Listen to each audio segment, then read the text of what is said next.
The chair notes that certification has been received regarding compliance with the rules and notification of this meeting. We have no guest speakers tonight, so we'll go to the mayor's report. Thank you, Madam President. Just a couple things to inform council and let the folks know exactly how the administration is moving along. I made a statement that I had conversation with Ohio EPA Director Scott Nally, and we were moving forward. Please announce that letters have gone out to the local businesses along Lakeshore Drive from the Ohio EPA, giving them 1 year as of the date of the letter to have their sewer lines completely installed and operating for the 1 year date. That started September 7th. So they have 1 year to comply. Otherwise, there's some other actions that will be taken legally. So we're happy to announce there's 13 of those businesses that will be being directed to move forward. And now, if you don't mind, I'll get into a touchy subject. The topic of conversation has been about the hiring of JMBM, a company out of California. I have sat pretty patiently, listening to everybody's opinions, attended several different meetings where there was a lot of public folks who came in, spoke publicly about their feelings. There was even some news articles and emails, and I just want an opportunity to address those. In this news article, it stated that we haven't heard from the mayor yet. So I figured this would be a great opportunity to voice my opinion. First off, in lieu of this news article and the statements that were made, I'm not going to get into it paragraph by paragraph, but I will do this. There was a reply to that by our councilman, Mr. Randy Lipscall, and I must commend you on doing your homework and shedding the facts about this article and addressing all these different comments in here. So I really do appreciate that. I know there's a lot of emails that went out to different council members and stuff like that stating those facts. In lieu of that, this is not the first time we had JMBM on the floor. We have, it's been brought up in council before, not too long ago, a couple years back. At the time, it never even made it to the vote. It was put down immediately. Obviously, there's been some change of mind, which tells me, hopefully, that's because we have open-minded people that are taking a good look at the scope of service, and they are paying attention to what exactly this company is willing to do and how to move the city forward. My only concern for the mayor as I attended all these meetings, I didn't hear anybody question about the scope of services.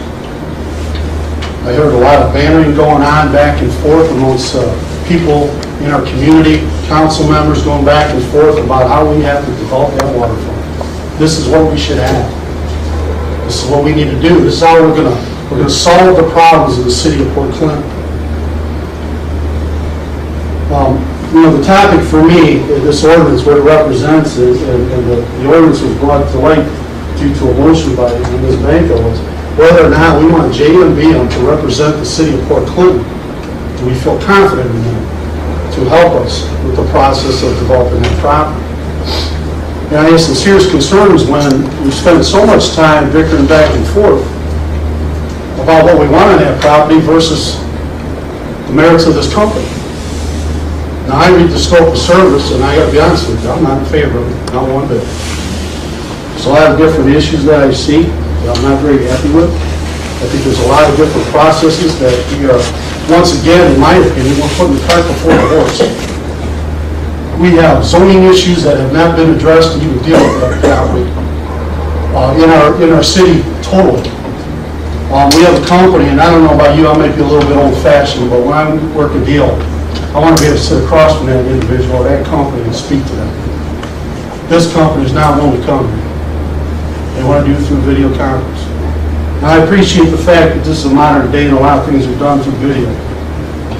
But like I said, I'm a little old-fashioned. I like to be able to shake someone's hand, talk to them, read their body language, and understand it. But more importantly, I would hope that they would care enough to come to our city and really look at what our city's all about. Not too long ago, we were dealing with a company, URS, talking about master plan for the city. Quickly, the objective went straight to the Waterworks Park area. There was a lot of different comments made, and there was actually a couple of developers that were present during some of those meetings, and they had made a lot of different statements. One of the developers that I mentioned, Larry Dillon, everyone knows pretty much a lot about him, about Levis Commons in Toledo. I'm not going to tell you that I agree with his track record 100%. But one thing I can say is this is a gentleman that does have the proven track record of what a developer does. He gave us a lot of great advice about bad developers who come in and just take advantage because they're there to make a dollar. That's what their company does. He also talked about working on your city. Something that I will tell you, that was my focus during my campaign. Take care of our downtown, get back to running our city, correcting the problems that we have. He talked about some of these zoning regulations. He's talked about taking care of our downtown, creating the energy in our town, if you will. And I think everybody kind of ignored that. They didn't hear him. I think it's pretty sad. We have a great city here in Port Clinton. There's no doubt in my mind. I came from Cleveland 14 years ago because of this town. First thing I saw was that waterfront. That waterfront is absolutely gorgeous. Back then in 2007 and after that, we heard about how the city of Port Clinton needs an anchor. We got to have something to draw everybody to this area. I ask everyone, take your blinders off. Take a look at that waterfront. That's your anchor. That's makes us unique to anywhere else. Why would you destroy that? There's so much work that needs to be done in the city of Port Clinton that we're missing a bus. We are totally we're ignoring. This administration, I believe, is moving with great speed and moving forward to clean up our area, to take care of our town. Last council meeting I was at, I told you about a grant that I went after, we received for 80% of the value of redoing 2nd Street downtown, up to $628,000. To me, that's the way we should be moving. There's another issue that always bothers me is that everybody wants to forget about our infrastructure. Now, granted, we could develop the waterfront.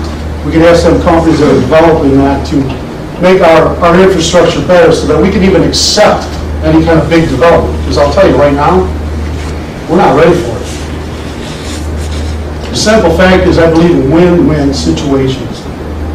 We can either ask the company to come in and try and develop that property and ask them to extend our wastewater treatment plant so we can accept it, replace the sewer lines underground so that waste can get there, or we can do just the opposite. We can focus on our downtown, continue to separate the sewers, which will ultimately increase the volume that wastewater treatment plant can take care of, so we're not adding on to it.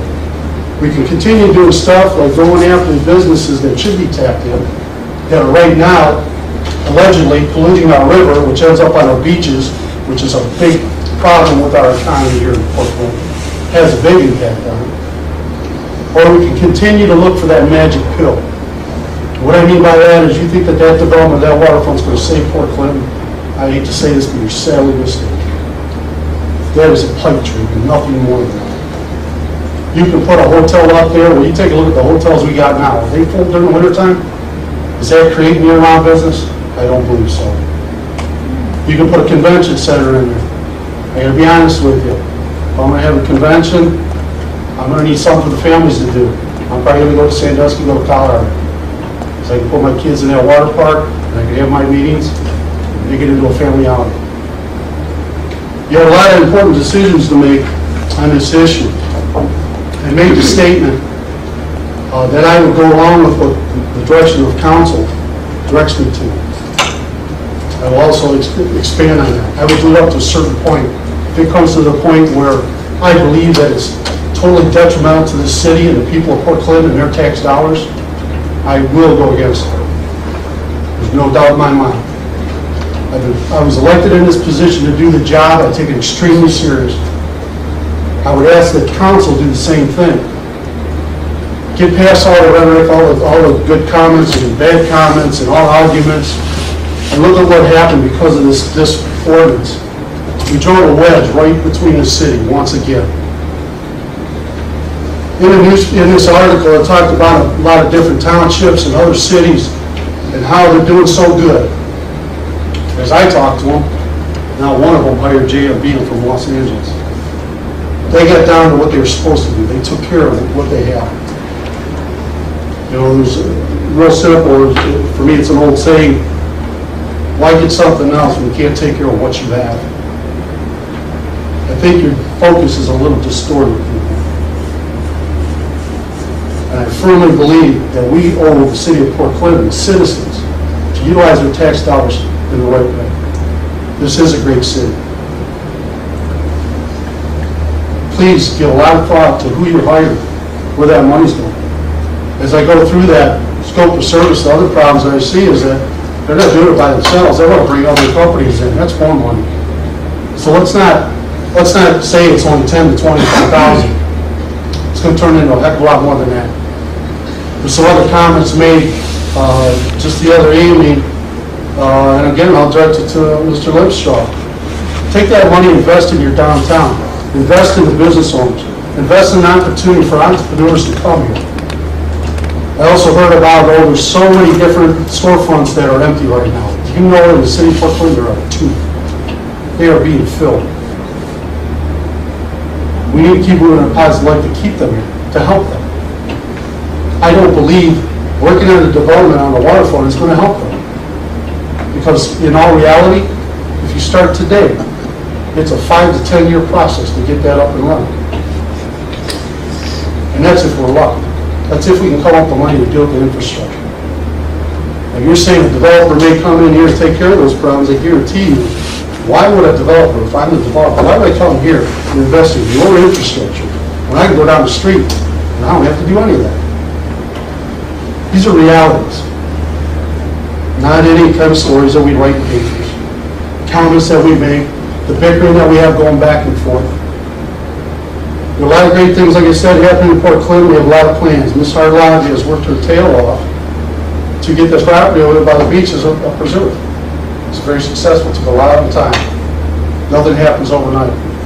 There's also other things that are going on that waterfront property. The engineering has been completed for the nature trail along there. There was another lot of work that was done by Ms. Hardlodge.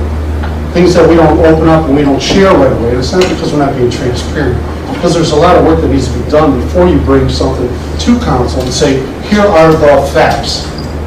Now you can make your decision and make it intelligent. I apologize for getting on my soapbox, but this is something I'm extremely passionate about. Something that I campaign on to put the focus back and take care of our town. Doing justice by our citizens, by taking care of what we have. If we continue to do that, then I believe we're heading in the right direction. And I get a lot of great input from many people. Whether you're a Democrat, Republican, I don't care. The fact of the matter is we have a responsibility. And I ask you to think strong and hard about that responsibility and what that means. It's not about personal agendas. And I don't think that anybody has one, I hope. But I don't like what I'm reading. I don't like what I'm hearing. As a matter of fact, I'm very disgusted with the meetings that I've been present in. I think people, like you said, we have driven a wedge between the people of Port Clinton. I'm not happy about that at all. Madam President, thank you for your time and counsel. Thank you.